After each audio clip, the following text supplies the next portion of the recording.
The women's soccer team came into the second half of the season needing to get some W's.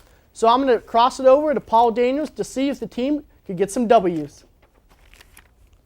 Thanks, Kyle. The women's soccer team has been on a tear as of late, registering their 5th consecutive win against KIAC opponent Midway in a 4-0 shutout.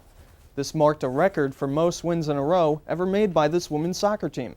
The winning streak was just recently snapped yesterday afternoon when the Pioneers lost to Georgetown College 1-0 in a tough, hard-fought game. The Pioneers looked like in the beginning of the year it was going to be a tough season for them after the 2-7 start. Point Park, though, has stepped up to the challenge and fought their way out of it. They now stand with a record of 7-8 overall, but more importantly, a solid 3-1 record in KIAC play. This puts them in a tie for second place in the conference with Asbury as the Pioneers look ahead to their last 3 games of the season, 2 of the 3 KIAC rivals both being away games at Brescia and Carlow.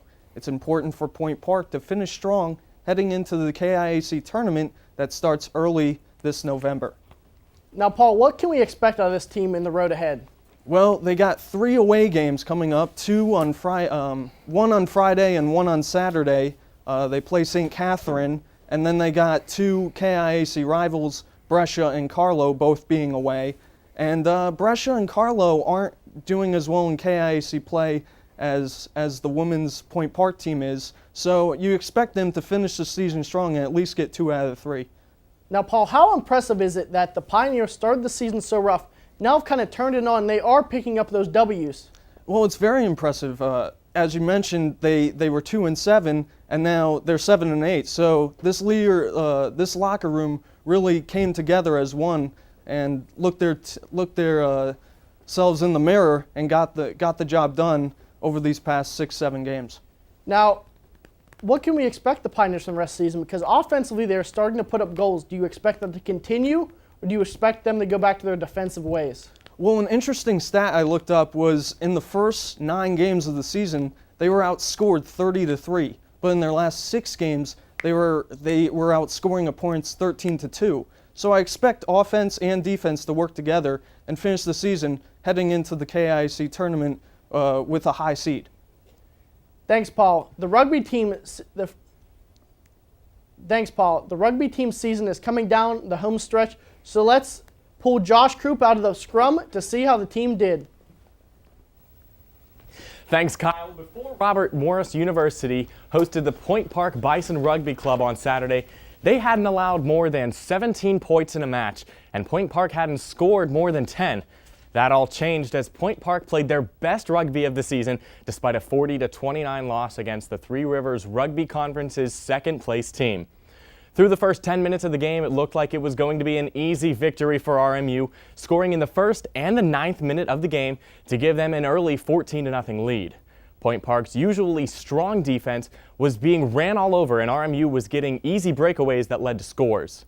After junior scrum half Jake Como scored to close RMU's lead to 14-5, RMU added another try to pad their lead to 19-5. Then, just past the midway point in the half, Point Park was able to catch some breaks. After Point Park junior Richie Carver punched the ball in for a score, junior fullback Isaac Colgren connected on the first Point Park conversion kick of the season to pull Point Park within 1 score. They were 0 for 7 on conversion kicks entering the game. Colgren would leave the game on the next drive after taking a hit to the head. Sophomore flanker Jeremiah Elsass added another try for Point Park. As the first half came to an end, Point Park scored 14 unanswered points entering halftime, only trailing 19-17. Colgren then re-entered the game despite injury to begin the half and scored an early try to put Point Park ahead 22-19, giving them 19 unanswered points and their first lead of the game. RMU came back in a big way, though, as they would go on a scoring streak of their own, scoring 18 unanswered points to give themselves a 40-22 lead with only 3 minutes remaining. After Point Park regained possession, they were able to find the try line again when Elsass drove the ball in for his second try of the game. RMU would hang on for a 40-29 victory. Now, what hurt Point Park most in the game were the 3 tries that were called off because of knock-ons past the try line. All 3 times they were unable to secure the ball when they touched down over the try line. Davian Heron, Richie Carver, and Jeremiah Elsass each had a knock-on. Point Park's 29 points were a season high, only ever scoring 10 points in any single game. Point Park will travel to Meadville, Pennsylvania next Saturday for their season finale against Allegheny College. Now, what can you expect in the road ahead, Josh? Well, in this final match against Allegheny College, it's going to be a tough match for Point Park despite Allegheny College's one win on the season. Point Park is coming off of an impressive game against RMU. They only trailed by 2 going into halftime, and it was the most impressive game that they've had all season. So I think that they will be able to come out with a victory on Saturday, as before Saturday they had only scored 35 points on the whole season, and they scored 29 last Saturday against Robert Morris. So hopefully this offensive streak will continue this Saturday against Allegheny College. Now, how big is that for them, getting those 22 points, highest point total of the season, at this last part of the season? I mean, is that going to be big for them heading down the stretch with one game left and going into the spring season? Oh, absolutely. It was a really big confidence booster out there, and those guys really had fun on Saturday. Despite losing, they were the happiest that they had been since the Carnegie Mellon game, and probably one of the happiest that some of the guys have been all year. They really showed up on Saturday, and they're expecting to continue that trend on this coming Saturday when they play Allegheny. And going into the spring season, we know that we have a couple guys that can score the ball whenever we need to, and we're not going to have those offensive problems that we had earlier in the season.